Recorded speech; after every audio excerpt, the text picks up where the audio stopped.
about yourself. Okay, I'm a senior scholar, professor now at a new small university called Divine Mercy University. For many years, almost 40 years, I was a professor at New York University. That's in New York City, of course, NYU as it's known. And now I've been down here in Northern Virginia at Divine Mercy for the last 15 years or so. I was trained in psychology and experimental and cognitive psychology quite some time ago now at Stanford with my PhD. I was an atheist at the time, a skeptic and atheist. And I was trained, as I said, in cognitive and experimental psychology.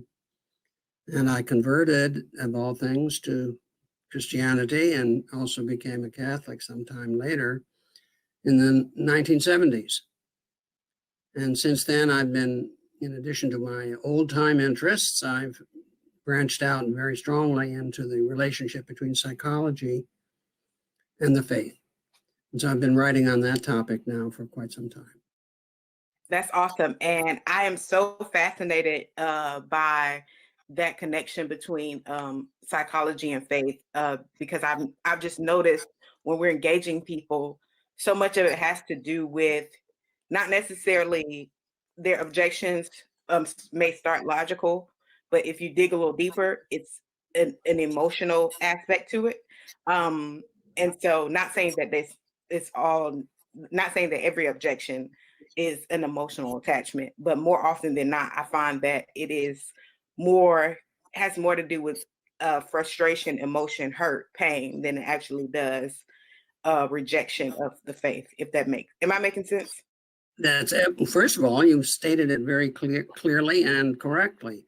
For every person who's really based on where their rejection of faith is based on reason and rational argument, for every person of that kind, there are probably 5 or 10 who reject the faith because of emotional linkages with the faith in some way that hurt them or disappointed them or bothered them. Mm-hmm. And then they rationalize it. Mm-hmm. And I think that's helpful to note, especially doing apologetics, because it's the discipline usually of reason. And so it is kind of trying to engage people with different arguments. But if the relationship or the reason is more emotional, reason arguments often don't help at all. That's right. They don't. They can. So the only answer you can show to someone who is really consciously or unconsciously upset and angry at the church or at God or at the faith, the only real response you can show that person is to be loving toward them. That is, to be emotionally supportive and positive and not condemning. I'm sure our Lord would not have condemned atheists if he came across them explicitly at the time of the scriptures, but he wouldn't condemn them for many things that probably separated them from the faith, because he knew that underneath there were these emotional issues. And so we're not here to condemn atheists. Otherwise, I'd have to condemn even myself in my past life, which I don't want to do. So, but we are there to, if we can't show arguments in favor of that are convincing, we have to still show them human support and respect and kindness. Mm-hmm. That's extremely helpful. One of the things that I loved about how you started the book is you talked about the different aspects of how psychologists like Freud have thought about attachments to parents. Yes. Why was it important for you to start off that way? Well, Freud was the major, first of all, he was the founder of what we call psychotherapy. He invented the so-called talking cure. And so most psychotherapists would admit that and say they owe that to Freud. There are a lot of things we reject in Freud, but that's certainly one we've accepted. And so Freud was also famous for his rejection of the faith. And he said, we rejected God because God was a projection of what we wanted in an ideal sense. But of course, Freud's own father was one of his big disappointments in his own life. And it was Freud himself who said that nothing is more common than for an adolescent to lose their faith in God when they lose their respect for their father. Mm. So he never followed that up. He never followed that up. But he said it. Mm-hmm. Wrote it. Mm-hmm. Wrote it. And he said a lot of interesting things he never followed up. So other people can pick them up and Mm-hmm. deal with them. When we think about the attachment between the fatherlessness and atheism, what made you start to research that? What was the catalyst for you saying, man, there's a connection here?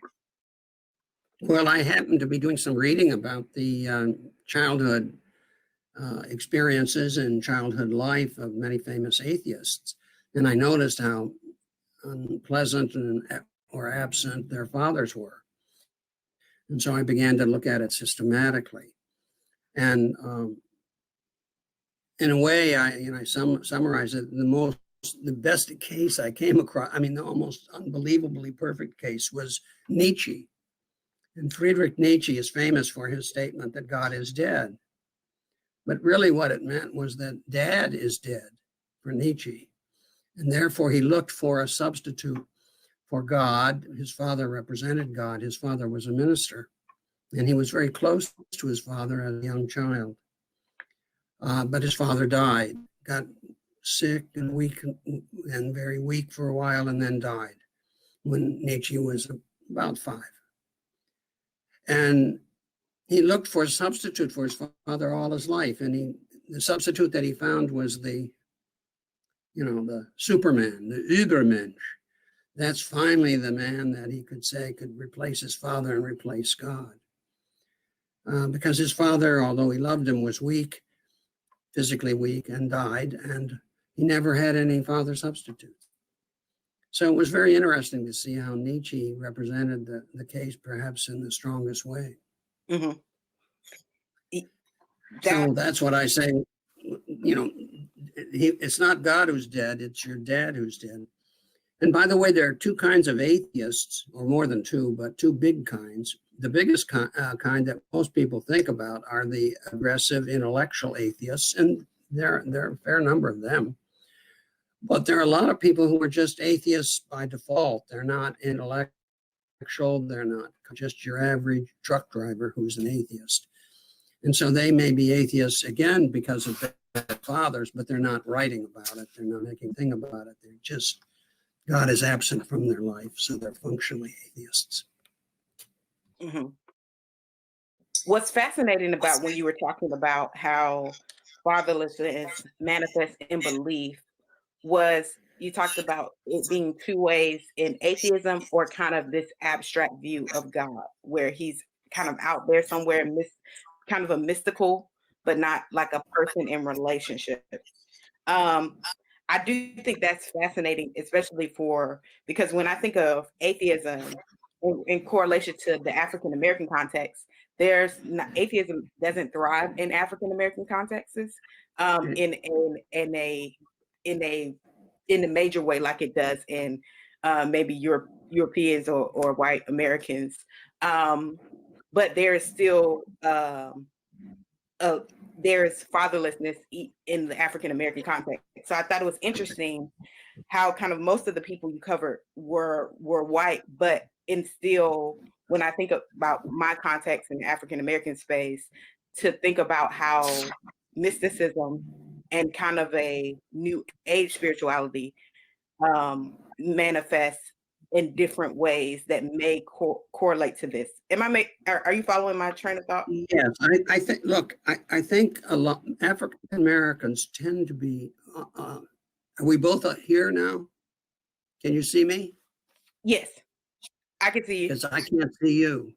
Yeah, I changed it to the solo view, so it'll just be on you. Okay. African Americans can be atheists in the sense that for them, if their father was distant and unknown, then it makes God distant and unknown. So they're not exactly atheists, but God is not real for them. God is not a person that they have a relationship with. And that's the essence of that's functional atheism, but not an active, aggressive kind of it. It's not an intellectual atheism. It's just functional atheism. And I know a fair number of men for whom wouldn't say I'm an aggressive atheist, but God doesn't figure in my life, is how they put it. Mm-hmm. And I think that's more common in the African American community, mm-hmm. among men. Mm-hmm. On the other hand, some believers, some of the best Christians I've ever met are African American, and not just African American women. I've met some African American men that are just terrific on their faith. But so they know, I mean, God is a possible source of help for all of us, and African Americans know that, perhaps better than many. And so they're not so actively, aggressively rejecting God, but there's still plenty who just, he doesn't figure in their life. He's just not present. Mm-hmm. That's extremely helpful. One of the things I love that you split up how this affects men and women in different ways. Yeah. Can you talk about the difference there? Yeah, women often have a different kind of atheism, in quotes. They may reject Jesus or God, and God the Father in particular, but they're more likely to have another relationship that takes its place. Usually, they might have a feminist will sometimes pick a goddess, so they're not atheists. They have a different divinity in their life. Sometimes they have New Age relationships, such as channeling with a person or some spirit. So they still have a kind of religious relationship in their life, because relationship is so important for women and somewhat less important for men. So men tend to either reject religion because they reject God for intellectual reasons, or they reject God because they reject obedience and they reject him emotionally, perhaps unconsciously. But women, when they reject, say, God, the Father, or reject Jesus, usually find another kind of divine or another kind of higher order faith to replace it. So they're not as just plain atheists so much, they just reject Christianity. Mm-hmm. That's fascinating. It's also fascinating. I was talking to a friend recently, and she mentioned that she's Presbyterian, and she said the reason, but she grew up in an intense trauma situation, and she said the reason why Presbyterian, that denomination was so attractive is because it's more systematized, and because of her growing up in intense trauma and everything was chaotic, a faith that's extremely systematized is life-giving. And I thought that was that chaos. Yes. Mm-hmm. Yes, that's that's a new one for me, but very interesting. That's a new response that I find very interesting. So good for her. Mm-hmm. But there are other kinds of atheists too. One of the things that's interesting is that there's evidence now that autistic children tend to be atheistic. And if you know, now autistic children are 3 out of 4 of them tend to be males. It's more common with men to be autistic.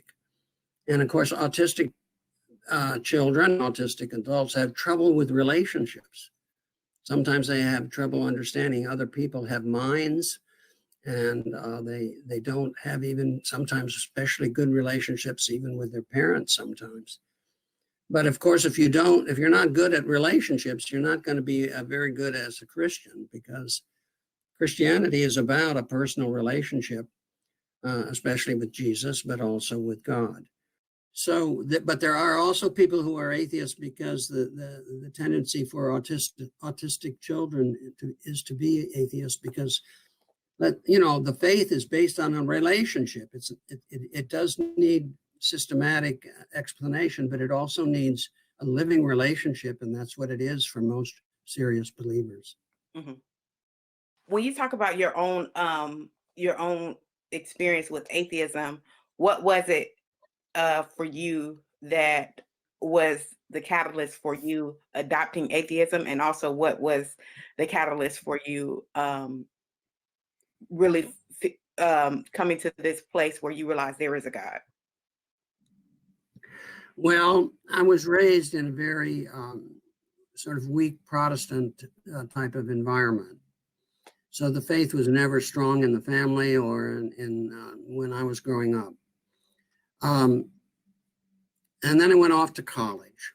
And, college is when you decide to be a big-time rebel or something like that, or at least a small-time rebel. Mm-hmm.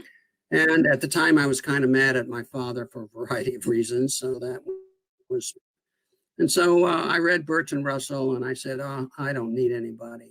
I'm like Bertrand Russell. There's nobody there but us. And we live in a meaningless world, and it's all very dark. And granted, when we die, it's all over.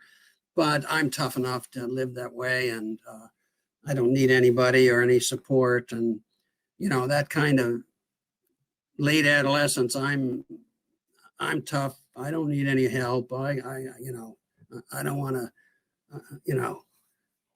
I'm going to live alone and enjoy it and be brave and courageous and something like that, I guess. And then after a while, it just faded a little bit into just general skepticism and unbelief. And of course, I went to graduate school in psychology, and the first thing you discover there is that if you have religion, at that time at any rate, not so much now, but then they figured if you were religious, you were still sort of not grown up and were still sort of immature. And religion was not appreciated at all, and in general was criticized and rejected. So I wanted to become a professional psychologist. So like anybody joining a profession, I decided to pick up some of their attitudes and ideas so that I fit in. So there I was at graduate school at Stanford and in an atheistic, skeptical environment. So I started, shall we say, keeping the same beliefs and attitudes as my professors and most of my fellow students had.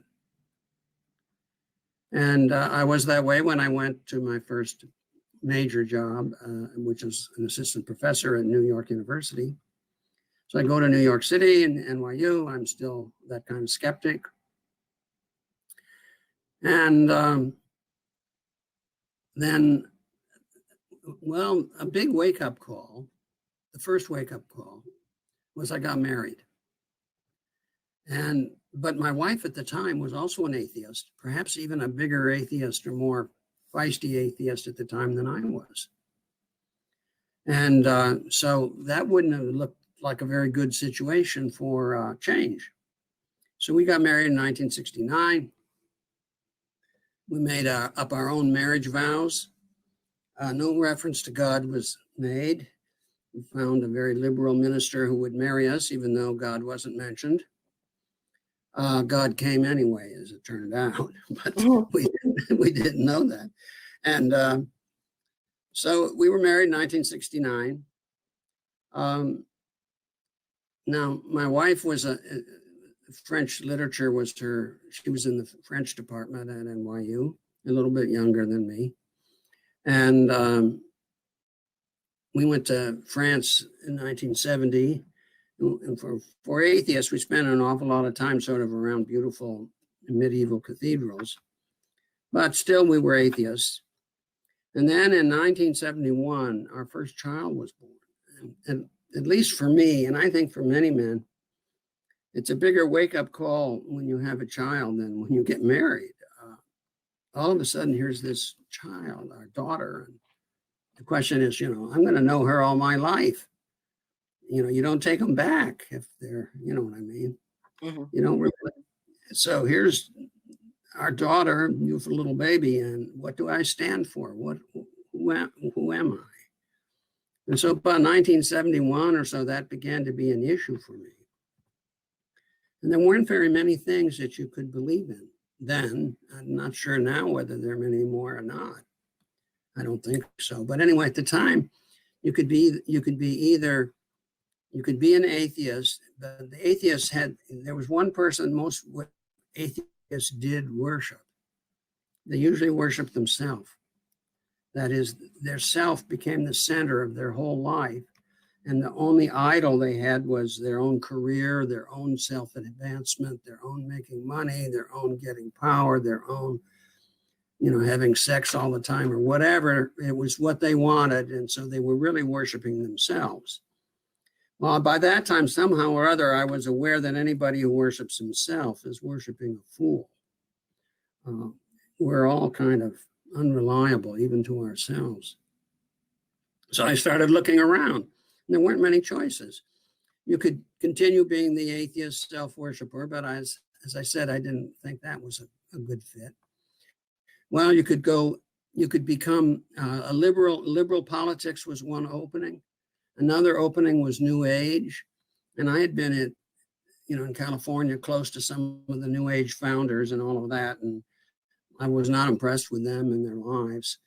And it seemed to me that the New Agers were always changing what they thought of as New Age so that it would fit them what they wanted. It was a kind of spiritual narcissism where they were always picking the parts they wanted, like a tourist traveling to one Eastern religious country after another and just picking the parts they wanted. So New Age didn't appeal. And liberal politics that didn't seem like a religion. It seemed like, well, that's a practical issue, I guess. And so the only other alternative that was left was traditional religion. And I sort of groaned when I saw that it was left, but I figured I should look into it. And I began to notice that every now and then I heard people would be quoted. They'd quote, the Pope, or they'd quote Billy Graham or somebody like that. And I found myself believing what was being said. I thought what they said was true, but I couldn't believe it. That's a funny position for an atheist, to hear something they know they're pretty sure is true, but they can't believe it. And so I began looking around for why you might believe it. And I discovered people. One of the people I discovered, not exactly me, was the person who first discovered it by any means, but I discovered C.S. Lewis. I'd never heard of him. Here I was, a PhD and a professor in a psychology department. I'd never heard of C.S. Lewis. And I thought I was educated. In fact, I hadn't been educated in the very good cases that can be made for belief and for being a Christian. There's a lot of very intelligent argument and evidence for the faith. But of course, I'd never been exposed to that.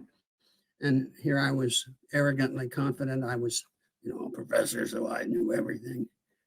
And of course, I didn't know much at all, really. And I discovered how much I had not been taught. And so I discovered C.S. Lewis and Malcolm Muggeridge and G.K. Chesterton and a whole bunch of other people, Billy Graham.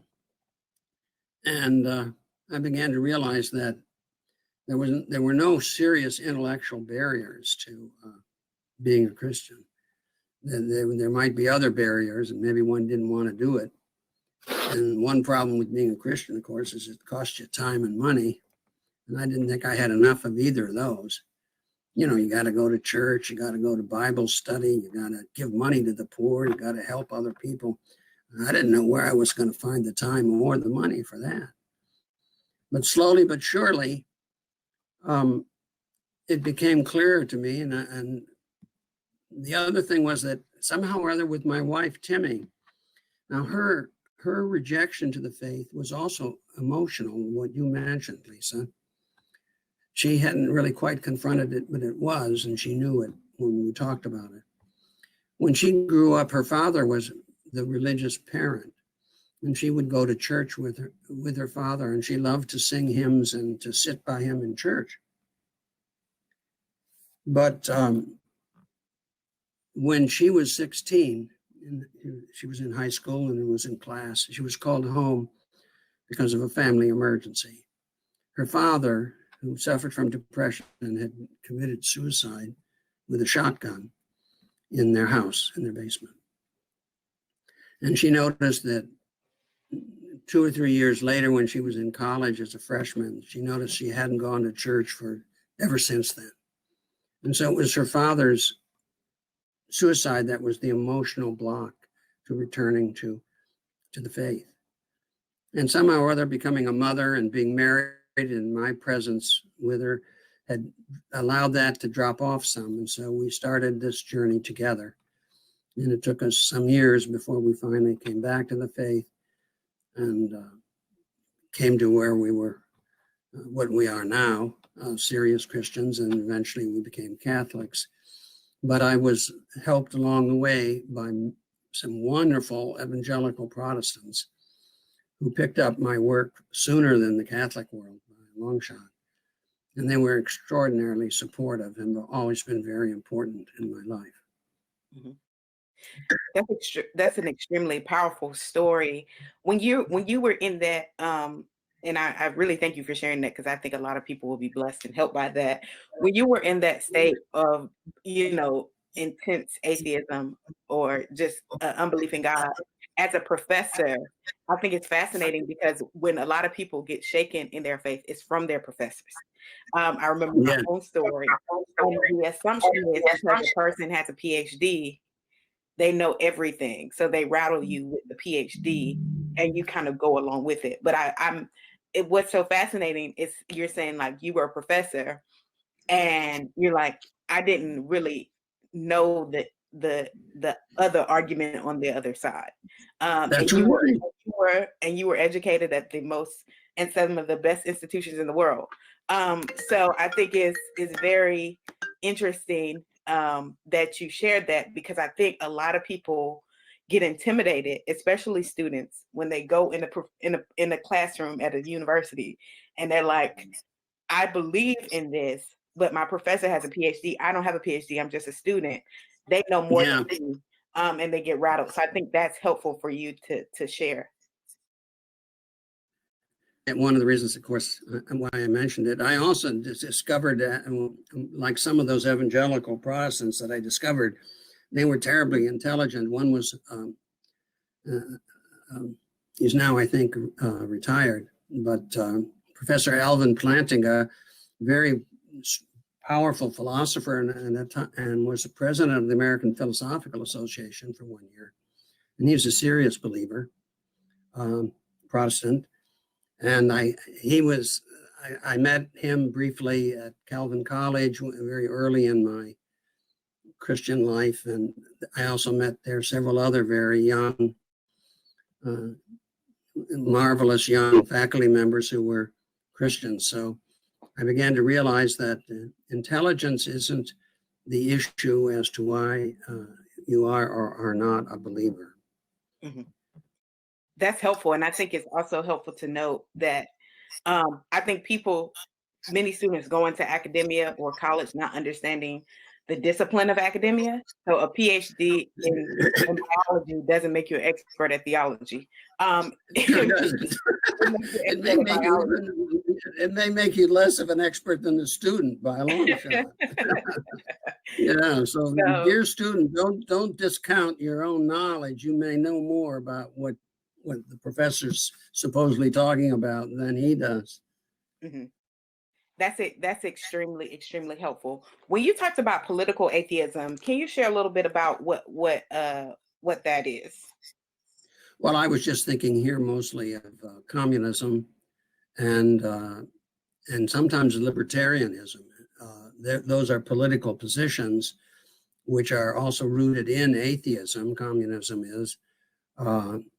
Many libertarians tend to be atheist because they don't want any, they want total autonomy. It's a form of, I think, self-worship, a form of self-deification to reject any kind of dependency on others. We are dependent, and there's no way around it, however much it might offend some of us. Just look at a baby with a mother. The idea of a self-made man, just ask his mother. Somebody took care of him and changed his diapers and everything else and fed him for years before he was on his own. And, you'd think people would wake up to the need we have for other people in our lives, and that need is foundational to our own flourishing. We need people. And those people, we need people in our life who help us and whom we help. And that's the essence of flourishing. It's not separating yourself from all other people. That's the goal of life. That ends up being a kind of downward, isolated spiral, I think. But anyway, it's libertarianism and communism are sort of the most common political forms of atheism. One of the things you mentioned in the close of your book that I think is helpful, because we live in a culture that pushes a grind culture where you always got to be on the go. And you talk about how atheism sometimes is rooted in ambition. Yes. Can you speak about that? Because I think as a young professional, and also, I mean, you're in the DMV area, so that's a very ambitious culture. You were in New York, so that's the kind of go-getter, accumulate all you can, get as high as you can in your career, all that. How does that contribute to atheism? Well, if you're really ambitious, atheism, look, ambition means you're very focused on yourself. Now, there are different kinds of ambition. You can be ambitious to have money, so you want to become a billionaire. You can be ambitious to build a company, and you want to become, head of a tech company. You can be ambitious to get ahead in the media or in the arts. But normally, the ambitious person is somebody who is somewhat insecure personally and wants to satisfy that insecurity by a big achievement. And that person is already so self-focused, it's hard for them to be able to relate to God and to relate to others. I mean, to truly love others and to sacrifice anything in their own life for another person. So the very ambitious person is often very atheistic, at least in practice, if not in theory. And sometimes often both in theory and in practice. And I was quite ambitious as an academic. I wanted to succeed, become a full professor, and write books, become well known as a psychologist, and all of that kind of stuff. And I saw that that atheism was a kind of safe spot to keep from offending people who might stand in your way and wouldn't help you achieve. In other words, it was the best policy for getting ahead in my career, in my profession. And so many people become sort of atheists because they want to get ahead in their profession, and they don't want to be held up by their religious beliefs and their religious life. That is extremely, extremely fascinating and helpful when we think about atheism. I want to close with this question. I think a lot of people think of atheism, as you said, as this intellectually rigorous discipline. But atheism, I think practical atheism is most seen in churches, where people go to church every week and still function as practical atheists. Do you see that amongst people that you've counseled, or just your intersection, your research between faith and psychology? Well, there are people who go to church and don't behave like Christians once they leave, and these are people who have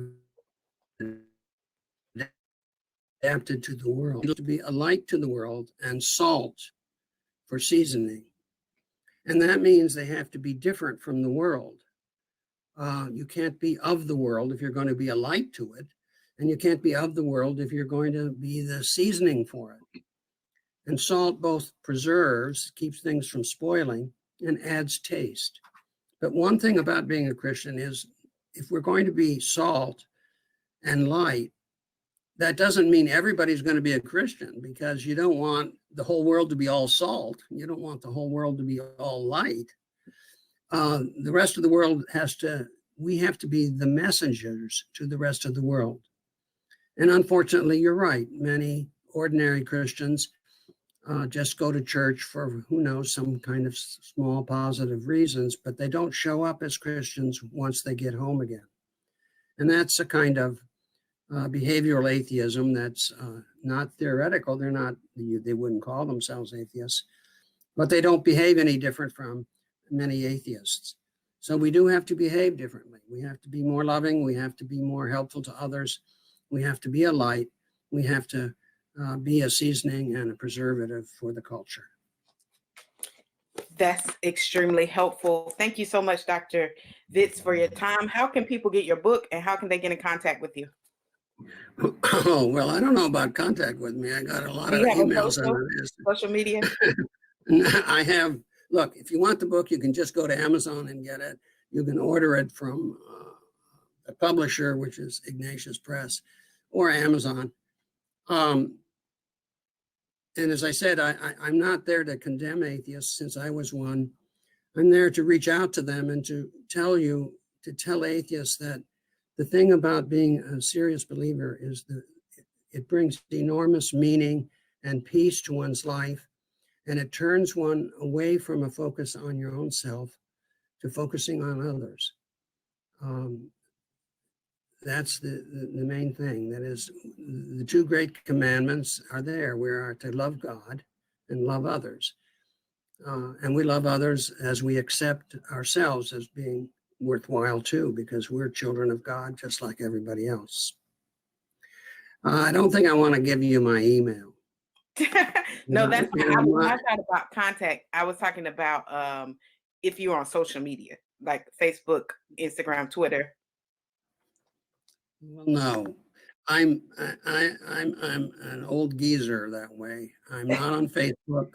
I'm not on Twitter. I'm not on any of those things. And it's made my life more peaceful. But at the same time, it means I'm not so with it. I'm not so with it as all the young people like those in my family. I have a lot of young people who do those things, my children and my grandchildren. But so far, I've remained outside of the social media. I gotcha. I completely understand. It could be time consuming and draining mentally. So yeah, it is. And I have enough good relationships, already. So I don't need to make new friends, although it's always nice to have a couple of new ones too. Awesome. Well, Lisa, Lisa, you're a terrific young lady, and don't let anybody ever tell you anything otherwise. Thank you so much. I really enjoyed this time, and I love your book. So thank you for writing it, and make sure y'all go pick up this Faith of the Fatherless. It will help you in understanding and being more gracious when you understand people's story and how they got to their conclusion. So thank you so much. Yeah. And by the way, there's some of the new atheists that I've heard since I wrote the book that have also fit the pattern. But maybe if I write a third edition or something, I'll put them in.